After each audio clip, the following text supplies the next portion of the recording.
If I asked you what this was and you said Lancaster, you'd be wrong. This is a Lincoln. This is the baby brother of a Lancaster. And this came in just at the end of the war. But I don't want to talk about this airframe in general. I want to talk about a tragedy that happened to tail number RF531. You see, 531 was on a training mission at the time, and it was standard practice back then that what they would do is replace all the guns in the turrets with cameras, and then they would fly intercept missions on these aircraft, and then they would film as if they were shooting, so that they could then analyse how well they did at defending against incoming attacks. But on this mission, 531 was flying in Germany down the Berlin corridor. Now, this was a 25-mile wide corridor of airspace that was used to get from West Germany through East Germany to Berlin.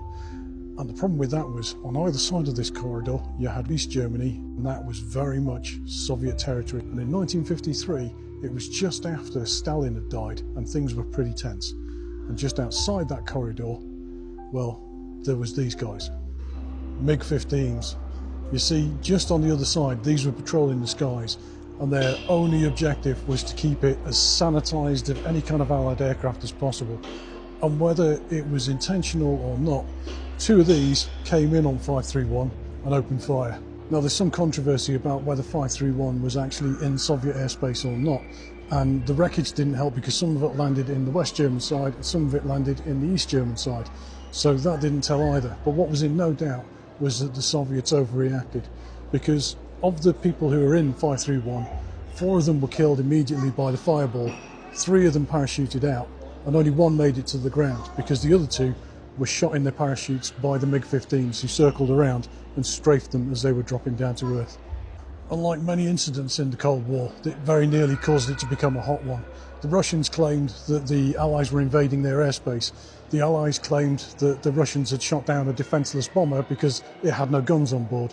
The Russians claimed that it had shot at them, but it had no guns on board, so that was quickly put to bed.